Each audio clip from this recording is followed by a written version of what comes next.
ஓம் சாந்தி. 25/5/2024 காலை முரளி பாப்தாதா மதுபன். சாராம்சம். இனிய குழந்தைகளே, தந்தை உங்களுக்கு குற்றமற்ற கண்களை கொடுப்பதற்காக வந்துள்ளார். நீங்கள் 3வது ஞானக்கண்ணை பெற்றிருப்பதனால் உங்கள் கண்கள் ஒருபோதும் குற்றமானதாக ஆகக்கூடாது. கேள்வி: தந்தை எல்லையற்ற துறவிகளாகிய உங்களுக்கு என்ன ஸ்ரீமத்தை கொடுத்துள்ளார்?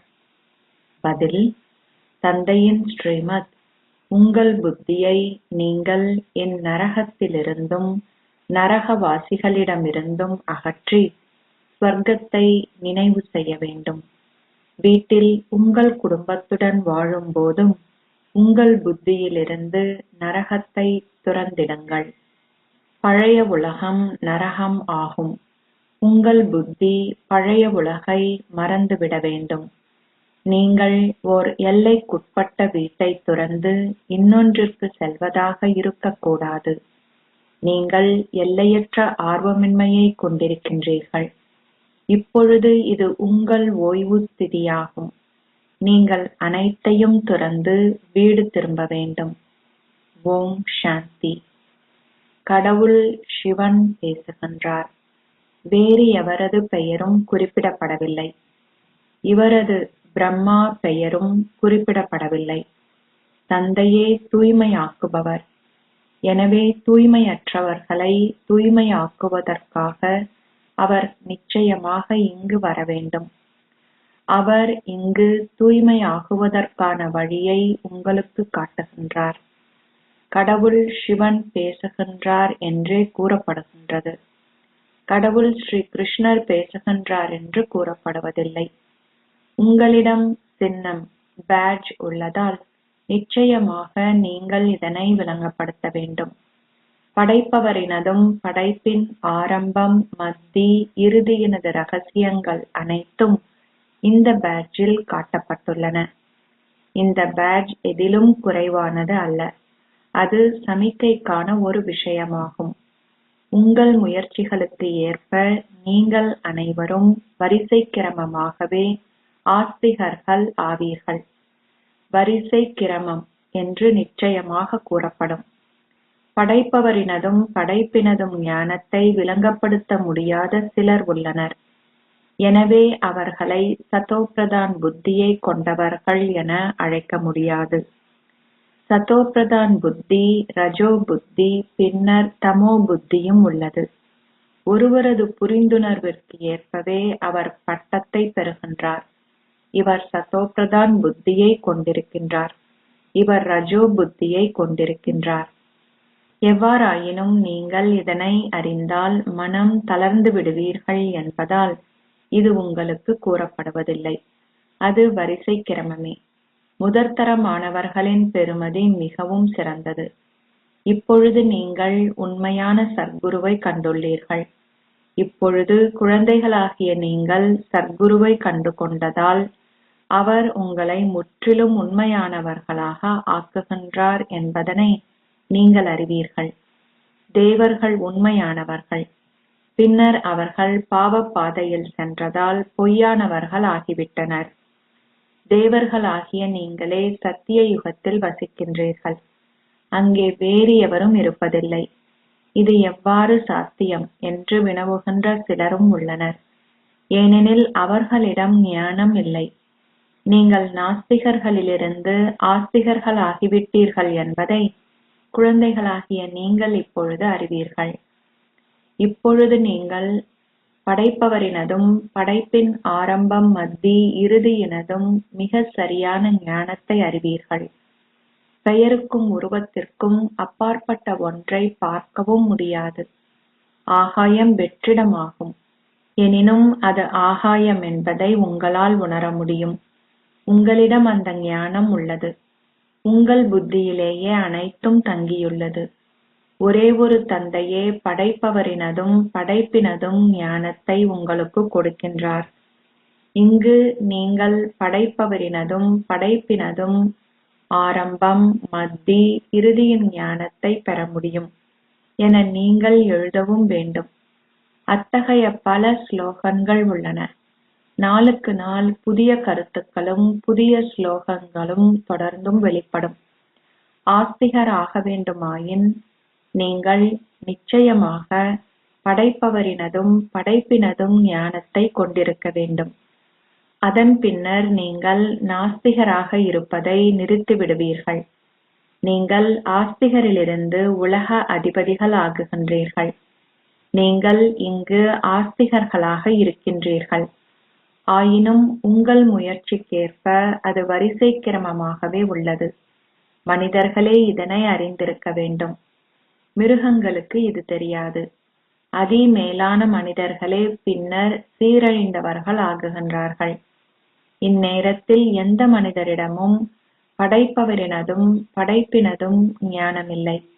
அவர்களது புத்தி காட்ரேஜ் பூட்டினால் முழுமையாக பூட்டப்பட்டுள்ளது.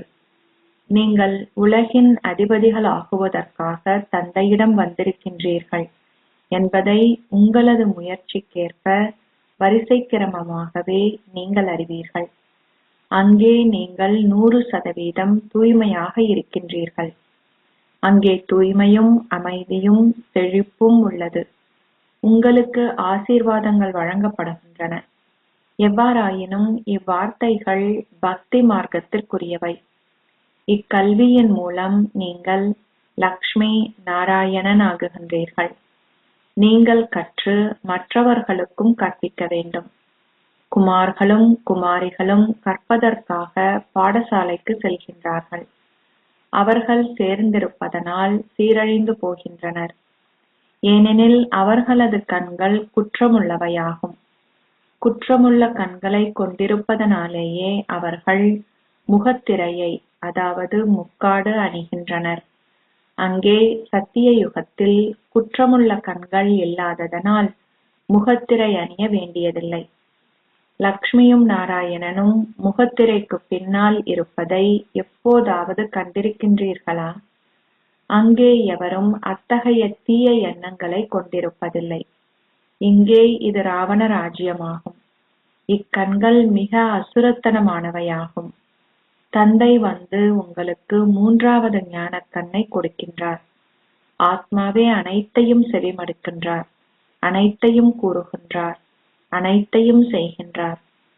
ஆத்மாக்களாகிய நீங்கள் இப்பொழுது சீர்திருத்தப்படுகின்றீர்கள்.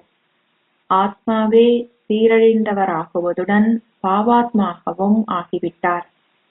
குற்றமுள்ள கண்களை கொண்டவர்கள் பாவாத்மாக்கள் எனப்படுகின்றனர். தந்தையை தவிர வேறு எவராலுமே அக்குற்றமுள்ள கண்களை சீர்திருத்த முடியாது. தந்தை மாத்திரமே ஞானத்தின் மூலமாக உங்கள் கண்களை குற்றம் அற்றதாக்குகின்றார். நீங்கள் மாத்திரமே இந்த ஞானத்தை அறிவீர்கள். இந்த ஞானம் சமய நூல்களில் இல்லை. தந்தை கூறுகின்றார், அந்த வேதங்கள், உபநிடதங்கள், சமய நூல்கள் போன்றவை அனைத்தும் பக்தி மார்க்கத்திற்குரியவை. தபஸ்யா, மந்திரங்களை உச்சரித்தல், யாத்திரைகள் போன்றவற்றின் மூலம் என்னை கண்டுகொள்ள முடியாது. அது அரை கல்பமாக தொடரும் பக்தி மார்க்கமாகும். குழந்தைகளாகிய நீங்கள் இப்பொழுது இச்செய்தியை அனைவருக்கும் கொடுக்க வேண்டும். வாருங்கள், நாங்கள் படைப்பவரினதும் படைப்பின் ஆரம்பம், மத்தி, இறுதியினதும் ஞானத்தை உங்களுக்கு கொடுப்போம். நாங்கள் பரமாத்மாவான பரம தந்தையின் சுயசரிதையை உங்களுக்கு கூறுவோம். மனிதர்கள் இவை எதனையுமே அறிய மாட்டார்கள். இவையே பிரதான வார்த்தைகளாகும். சகோதர சகோதரிகளே, வாருங்கள், வந்து படைப்பவரினதும் படைப்பின் ஆரம்பம், மத்தி, இறுதியின் ஞானத்தை செவிமடுங்கள். வந்து இதனை கற்றால் நீங்கள் இவ்வாறு ஆகுவீர்கள். இந்த ஞானத்தை பெறுவதன் மூலமும் சக்கரத்தை புரிந்து கொள்வதன் மூலமும் நீங்கள் சத்திய யுகத்தை ஆட்சி செய்கின்ற சக்கரவர்த்திகளாகவும் சக்கரவர்த்தினிகளாகவும் ஆகுவீர்கள். லக்ஷ்மி நாராயணனும் இக்கல்வியின் மூலமாகவே அவ்வாறு ஆகினார்கள். நீங்களும் இக்கல்வியின் மூலமாகவே அவ்வாறு ஆகுகின்றீர்கள். இந்த அதிமங்களகரமான சங்கம யுகம் ஒரு பெரிய தாக்கத்தை ஏற்படுத்துகின்றது. தந்தை பாரதத்திற்கே வருகின்றார். அவர் ஏன் வேறு எந்த இடத்திற்கும் வர வேண்டும்? தந்தை அழிவற்ற சத்திர சிகிச்சையாளர் ஆவார். எனவே அவர் நிச்சயமாக நிலையாக இருக்கக்கூடிய ஓர் இடத்திற்கே வர வேண்டும். கடவுள் தனது பாதங்களை பதித்த இடம் ஒருபோதும் அழிக்கப்பட மாட்டாது. இந்த பாரதம் தேவர்களுக்கானதாகும். அது மாற்றமடைகின்றது. எவ்வாறாயினும் சத்திய பூமியாக இருந்த பாரதமே பின்னர் அதுவே பொய்மையான பூமியாகுகின்றது.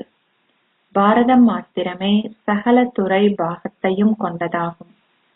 இவ்வாறு நீங்கள் வேறு எந்த தேசத்திற்கும் கூற மாட்டீர்கள். சத்தியமான கடவுள் வந்து அவரே சத்திய பூமியை உருவாக்குகின்றார். பின்னர் ராவணன் அதனை பொய்மையான பூமி ஆக்குகின்றான்.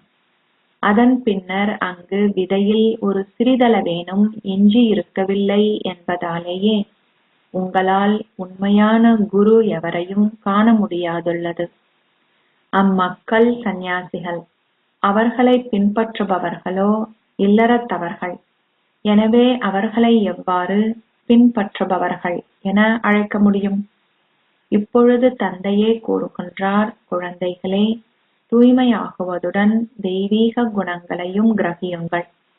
இப்பொழுது நீங்கள் தேவர்கள் ஆக வேண்டும். சந்நியாசிகள் முற்றிலும் விக்காரமற்றவர்கள் அல்ல. அவர்களில் சிலர் பிறவியிலிருந்தே பிரம்மச்சாரிகளாக இருந்தாலும் விக்காரத்தில் ஈடுபடுபவர்களுக்கே அவர்கள் மீண்டும் மீண்டும் பிறக்கின்றார்கள். அத்தகைய பலர் உள்ளனர். வெளிநாடுகளிலும் அவ்வாறான பலர் உள்ளனர். அவர்கள் முதுமை அடையும் போது தம்மை பராமரிப்பதற்காக ஒருவரை திருமணம் செய்து கொள்கின்றனர். அவர்கள் மரணிக்கும் போது சிறிதளவு செல்வத்தை அவளுக்கு மனைவிக்கு விட்டு செல்கின்றனர். எஞ்சி இருக்கின்ற செல்வம் தான தர்மங்களுக்கு பயன்படுத்தப்படுகின்றது. இங்கு அவர்கள் தங்களது குழந்தைகள் மீது அதிகளவு பற்று வைத்திருக்கின்றார்கள். 60 வயதின் பின்னர் அவர்கள் அனைத்தையும் தங்களது குழந்தைகளிடம் ஒப்படைக்கின்றார்கள். எனினும் தாம் இல்லாத போது அனைத்தும் மிக சரியாக பராமரிக்கப்படுகின்றனவா என கவனிப்பதற்காக அவர்களை கண்காணிக்கின்றார்கள். எவ்வாறாயினும் இன்றைய குழந்தைகள் கூறுகின்றனர், தந்தை ஓய்வு ஸ்திதிக்கு சென்றது நல்லதாகும். இப்பொழுதாவது எனக்கு திறவுகோல் கிடைத்ததே. பெற்றோர் உயிருடன் இருக்கும் போதே அவர்கள் அனைத்தையும் அழித்து விடுகின்றனர். பின்னர் தங்களது தந்தையிடம் கூறுகின்றனர், இங்கிருந்து வெளியேறுங்கள். தந்தை விளங்கப்படுத்துகின்றார், கண்காட்சிகளில் எழுதுங்கள். சகோதர சகோதரிகளே, வந்து படைப்பவரினதும் படைப்பின் ஆரம்பம் மத்தி இறுதியின் ஞானத்தை செவிமடுங்கள். இந்த உலக சக்கரத்தின் ஞானத்தை அறிந்திருப்பதால் நீங்கள் பூகோளத்தை ஆட்சி செய்கின்ற தேவர்களாக, அதாவது சக்கரவர்த்திகளாகவும் சக்கரவர்த்தினிகளாகவும் ஆகுவீர்கள்.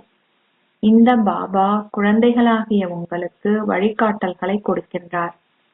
தந்தை இப்பொழுது கூறுகின்றார், இது பல பிறவிகளின் இறுதி பிறவியின் இறுதி காலமாகும். நான் இவருக்குள் மாத்திரமே பிரவேசிக்கின்றேன். பிரம்மாவிற்கு எதிர்நிலையிலுள்ளவர் விஷ்ணு ஆவார். விஷ்ணு ஏன் 4 கரங்களுடன் காட்டப்பட்டிருக்கின்றார்?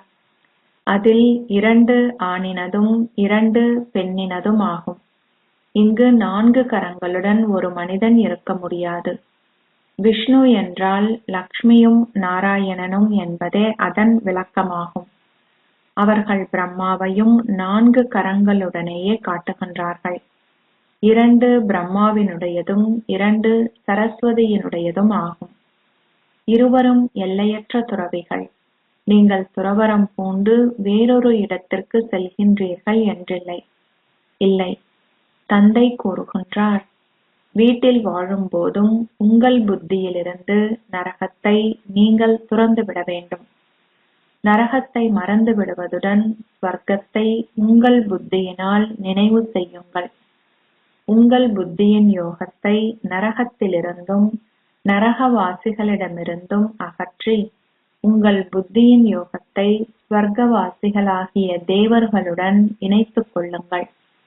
கற்பவர்களின் புத்தியில் தாம் சித்தி எய்தி அவ்வாறு ஆகுவோம் என்பது உள்ளது.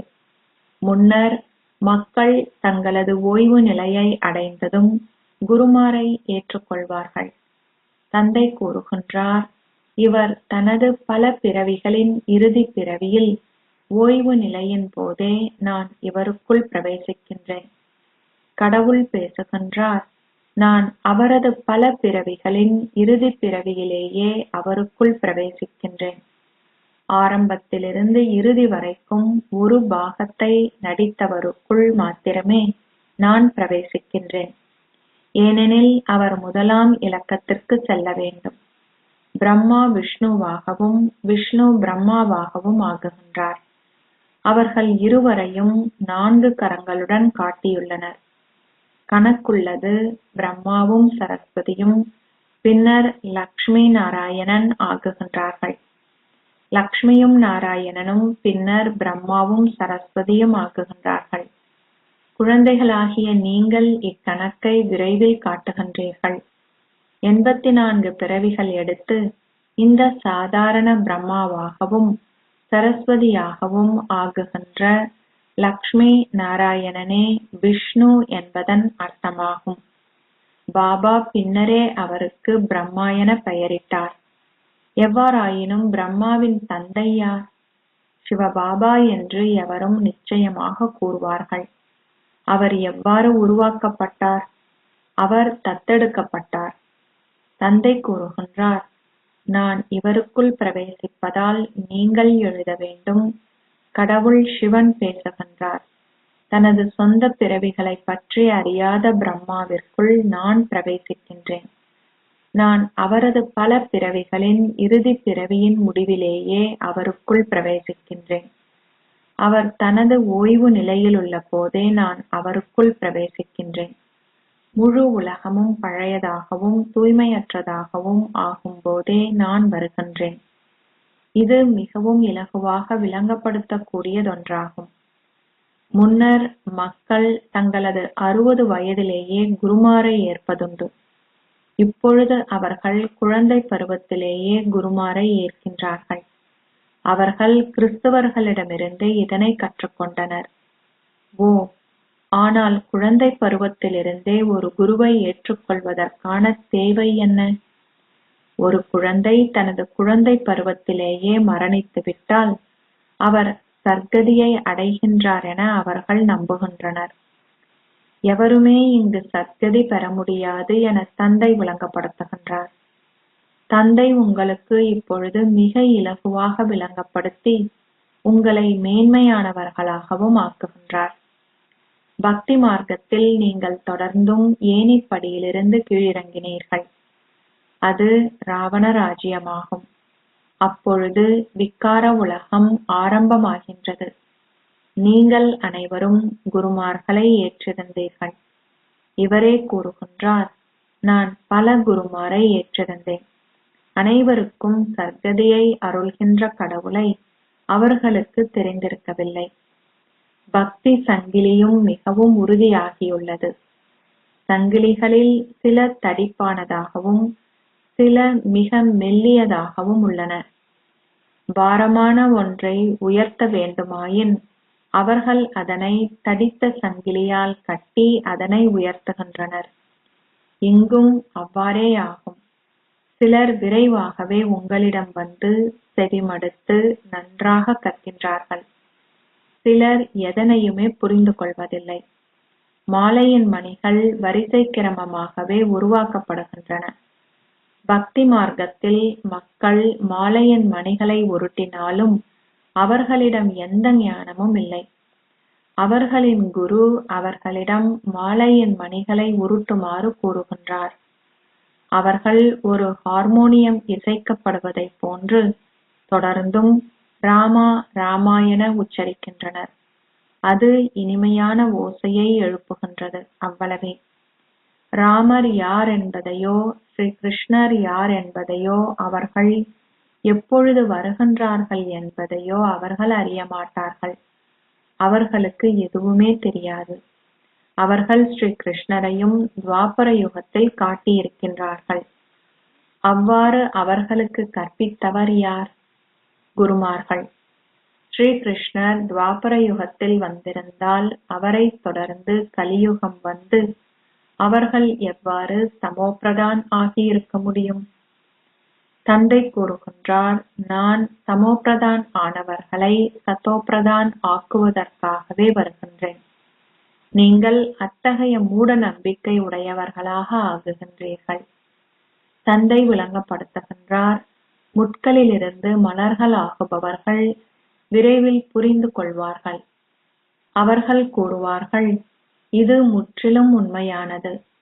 சிலர் நன்றாக புரிந்து கொண்டு உங்களிடம் கூறுகின்றனர், நீங்கள் மிக நன்றாக விளங்கப்படுத்துகின்றீர்கள். 84 பிறவிகளின் கதையும் உள்ளது. ஒரே ஒரு தந்தையே ஞானக் கடல் ஆவார். அவர் வந்து உங்களுக்கு முழு ஞானத்தையும் கொடுக்கின்றார். அச்சா, இனிமையிலும் இனிமையான அன்புக்குரிய, எப்போதோ தொலைந்து இப்போது கண்டுபிடிக்கப்பட்டிருக்கும் குழந்தைகளுக்கு உங்கள் தாய் தந்தையாக இருக்கும் பாப் தாதாவின் அன்பும் நினைவுகளும் காலை வந்தனங்களும். ஆன்மீக தந்தை ஆன்மீக குழந்தைகளுக்கு நமஸ்தே சொல்கிறார். ஆன்மீக குழந்தைகள் ஆன்மீக தந்தைக்கு நமஸ்தே சொல்கின்றனர். தாரணைக்கான சாராம்சம் 1. சர்க்குருவான தந்தையின் நினைவினால் உங்கள் புத்தியை சதோப்பிரதான் ஆக்குங்கள். உண்மையானவர் ஆகுங்கள். ஆஸ்திகராகி மற்றவர்களையும் ஆஸ்திகர்களாக்குகின்ற சேவையை செய்யுங்கள். 2. இப்பொழுது இது உங்கள் ஓய்வு ஸ்திதியாகும். எனவே எல்லையற்ற துறவிகளாகி உங்கள் புத்தியின் யோகத்தை ஏனைய அனைவரிடமிருந்தும் அகற்றிவிடுங்கள். தூய்மையாகுவதுடன் தெய்வீக குணங்களையும் கிரகியுங்கள். ஆசீர்வாதம். சகல பந்தனங்களில் இருந்தும் விடுபட்ட ஒரு தேவதை ஆகி சரீரத்தினதும் பௌதீக உலகினதும் எந்த ஒரு விழிப்புணர்விலிருந்தும் அப்பால் நிலைத்திருப்பீர்களாக. தமது சரீரத்துடன் அல்லது எந்த சரீரதாரிகளுடனும் எந்த ஒரு உறவு முறைகளையும் கொண்டிருக்காதவர்கள், அதாவது எந்த பற்றும் அற்றவர்கள் தேவதைகள் ஆவார்கள். தேவதைகளின் பாதங்கள் எப்பொழுதும் நிலத்திற்கு அப்பால் இருப்பதாகவே காட்டப்பட்டுள்ளது. நிலத்திற்கு அப்பால் இருப்பது என்றால் சரீரங்களின் எந்த ஒரு விழிப்புணர்விற்கும் அப்பால் இருப்பது என்று அர்த்தமாகும். சரீரங்களினதும் பௌதீக உலகத்தினதும் விழிப்புணர்விற்கு அப்பால் நிலைத்திருப்பவர்கள் சகல பந்தனங்களிலிருந்தும் விடுபட்ட தேவதைகள் ஆவார்கள். அத்தகைய தேவதைகளே ஒளியான லேசான டபுள் லைட் ஸ்திதியை அனுபவம் செய்கிறார்கள். ஸ்லோகம். தந்தையின் தெய்வீக குணங்கள் போன்றதாகவே உங்கள் வார்த்தைகளிலும் நடத்தையிலும் உங்கள் முகத்திலும் அவை வெளிப்படட்டும்.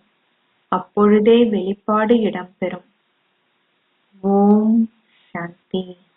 அவ்யக்த சமிக்கை மே 25, 2024. தலைப்பு: சந்தோஷ பொக்கிஷத்தால் நிறைந்தவராகி சந்தோஷ பாக்கியத்தை கொண்டிருந்து சந்தோஷமாகவும் முகமலர்ச்சியுடனும் இருங்கள். உங்களுடைய ஒவ்வொரு எண்ணத்திலும் ஒவ்வொரு வார்த்தையிலும் சிறப்பியல்பு இருக்கட்டும். எப்பொழுதும் இலகு சுபாவத்துடன் இருங்கள். இலகு வார்த்தைகளை பேசுங்கள். உங்கள் செயல்கள் எப்பொழுதும் இலகுவானதாக இருக்கட்டும். இலகு தன்மையின் ஸ்வரூபமாக இருங்கள். எப்பொழுதும் ஒரேயொருவரின் வழிகாட்டல்களை பின்பற்றுங்கள். ஒரேயொருவருடனேயே அனைத்து உறவு முறைகளையும் கொண்டிருங்கள். ஒரேயொருவரிடமிருந்தே அனைத்து கற்பேறுகளையும் பெற்றுக்கொள்ளுங்கள். ஒரேயொருவருடனேயே எப்பொழுதும் நிலையாகவும் ஸ்திரமாகவும் இருக்கின்ற இலகு பயிற்சியை கொண்டிருங்கள். எப்பொழுதும் சந்தோஷமாகவே இருந்து சந்தோஷ பொக்கிஷத்தை பகிர்ந்து கொள்ளுங்கள். அனைவரிடத்திலும் சந்தோஷ அலைகளை பரவ செய்யுங்கள். இதுவே உண்மையான சேவையாகும். ஓம் சாந்தி.